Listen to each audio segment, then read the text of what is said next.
Wow, so you're breaking news to me right now. All right, that's interesting.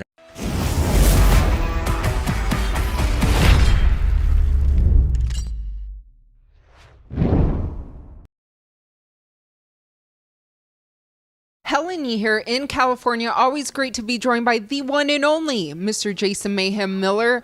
Always great to see you. First off, you're looking a lot slimmer than last time. Yeah, getting in shape will do something wild to your mental fitness because I feel fantastic right now.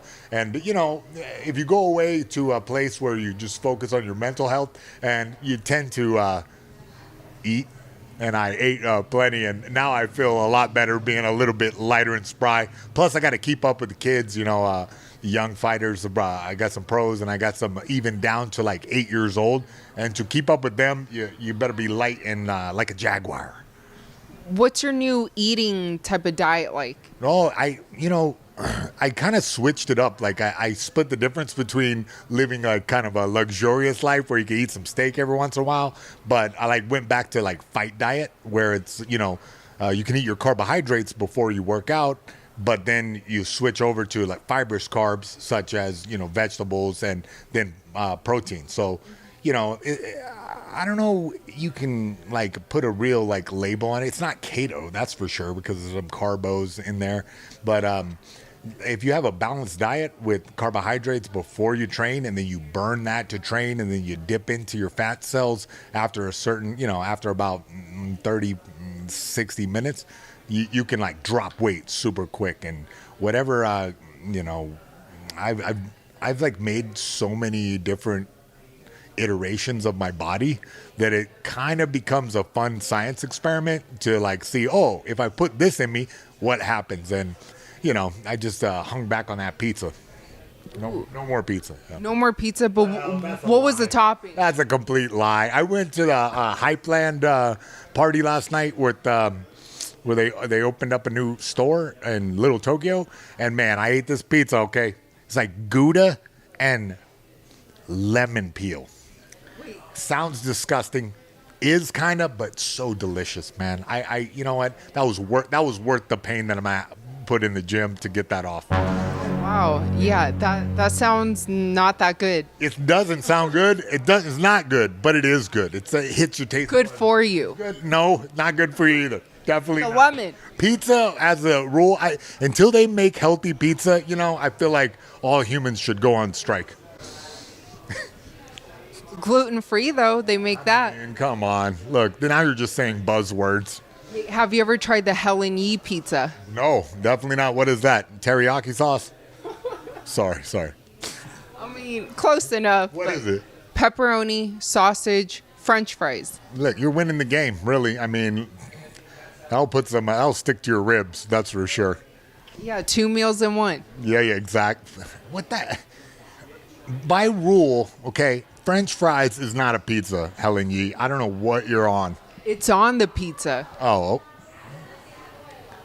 Man, and then you dip it in ketchup. It's weirder than chicken feet. You're weird. I'll bring you some next time.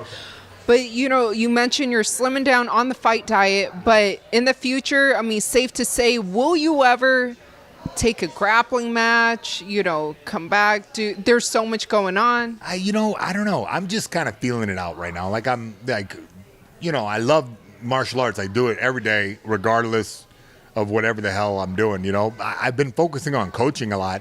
I got private clients. I got young fighters that are, trying to make that next big step. And I'm really helping a lot of guys. It's very fulfilling to me. But of course, I got that competitive spirit. And now that I've been in the gym for a few months, I feel very I don't know, whatever comes. It's really fun to beat your friends up, but it's even more fun to compete in the arena. So, the ideas are flowing through me, and I'm kind of letting life present opportunities. I have this weird manifestation thing going on where I kind of, I don't even put up a vision board or anything, but whatever that I'm sort of imagining keeps happening. So, I hopefully more and more things keep coming up. Yeah, that's cool. I mean, are you imagining upcoming fights and how they're playing out too? Yeah, that happens. Yeah, it's just I don't think it's funny because like people ask me, "Are you retired?" But does a prize fighter ever really retire? You know what I'm saying? There's something in you as a martial artist that there's a competitive spirit within you, and you can't really tamp that down. And like I said, I've been focusing that into coaching guys, and being, and even the weird thing that's happened is I even coached little kids, and that is like a real big fulfilling thing. But yeah, I mean, come on, you can't really you can't really turn the fight off of a fighter. Well, speaking of never turning the fight off of a fighter, there was supposed to be a press conference after UFC 302, Conor McGregor and Michael Chandler, but it ended up not happening. What did you make of that situation? I said the fight's off because I'm like, man, there's a little bit of tic-tac-toes of the fight is off.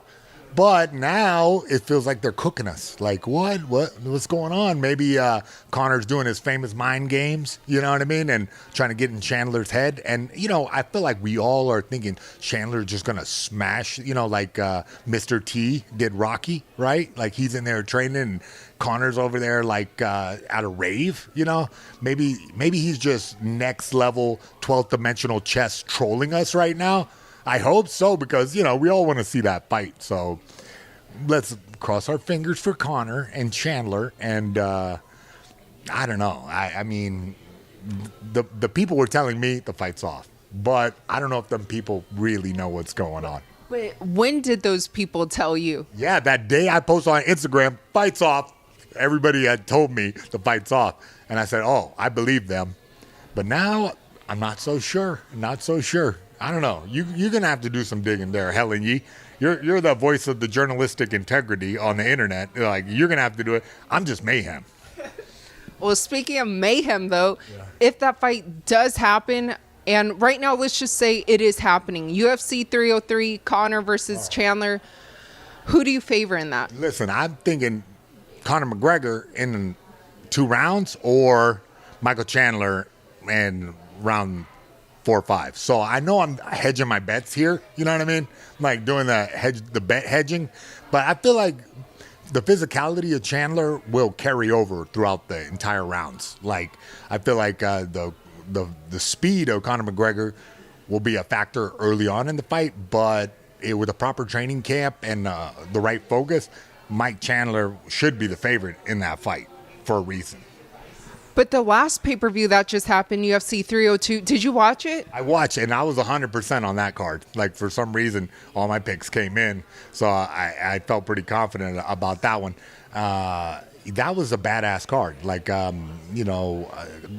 Kevin Holland really surprised me. I didn't realize his jiu-jitsu was so slick. For him just to snap the guy's arm like that, whoo-wee, chicken bone.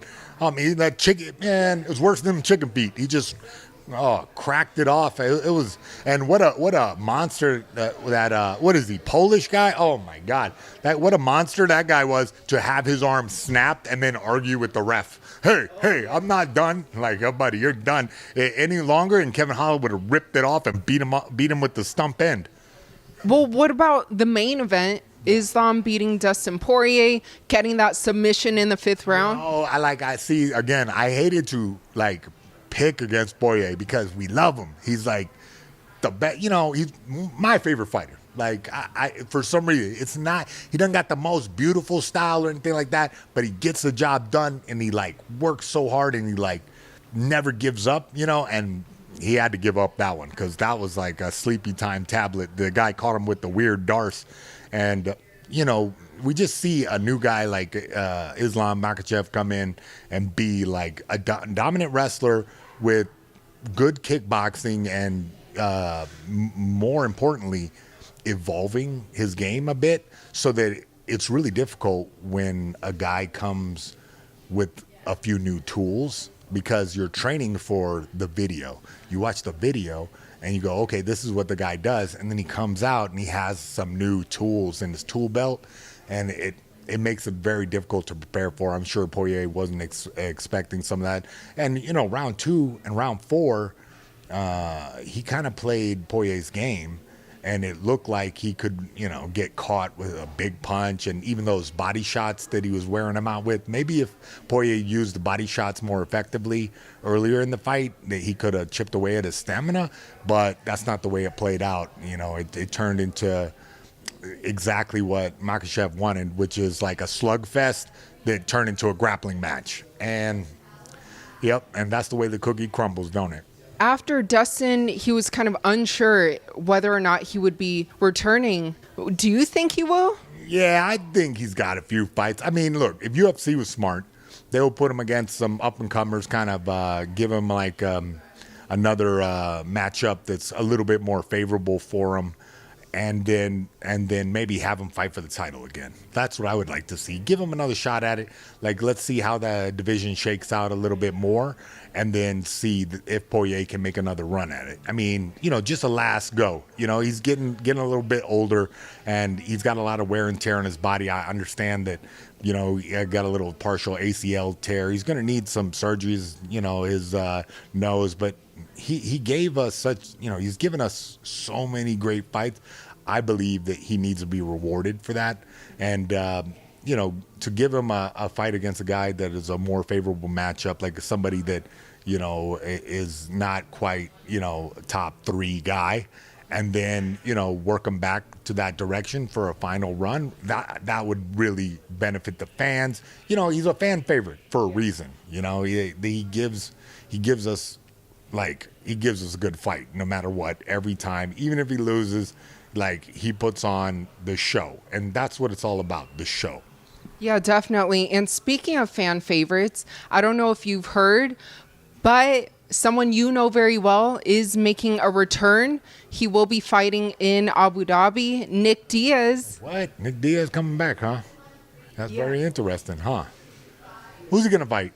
Vicente Luque. Oh, wow. So you're breaking news to me right now. All right. That's interesting. I like when I get breaking news. Oh, that's cool. Let's see. That'll be a nice fight, huh? What do you think of Nick coming back? I think, it's good, man. You know what I mean? Put some money in his pocket. Again, he's a fan favorite. It's one of those things where we're all going to be tuned in for that one. Even if the rest of the card is we're all going to drop our $80 to ESPN. Well, I think it's a fight night. Oh, even better. Even better. There you go, kids. All I got to do is sit through a zillion commercials for boner pills. I'm down. Lastly, I mean, you've always had some of the best walkouts ever. When you look at the UFC today, who do you think has the best walkout? Well, I mean, the last big one I saw, Izzy did one, a little wacky. I like that. That was fun. But, the way that they do the entrances through the tunnel, there's not that much fanfare. It's not that, you know what I mean? Pomp and circumstance. It's not very, gladiatorial. It's more like boxing style, where it's toned down and sort of understated. But I think that the fighters are getting smart and using that, that canvas to make some good art. And Izzy I don't know. Like I said, I haven't seen a really exciting entrance in a while, but guys are catching the vibe. It's coming back around. That style, it seems like, is amping up again. People are realizing that, the fans want to see some spectacle. You've been having some good vibes, and I'm really happy to see that everything is going on, the up and up, the positives for you. So for all the fans who love you and can't wait to see more of you, what would you like to let them know? I just did arguably the best MMA podcast out there right now, called Jackson Podcast. If you go and watch that, I'm about 20, 30 pounds heavier. And me and Rampage had some good, some wacky conversations. So if you haven't checked that out, I think everybody should watch that one, because it really gives some insight to what I've been going through in the past few years, and how it's weird because I was going through so much dark times, right? And I never envision myself as kind of being a example to look at, where if I can figure it out, then so can you, kind of guy. I always look down on these Instagram influencer people that it's like they never really been through anything, but they're telling you how to get through something. And it's weird that I have fallen into this place where I'm like sticking it like, hey guys, if I can get up, you can get up. So I feel very blessed with that, and I'm going to keep doing that.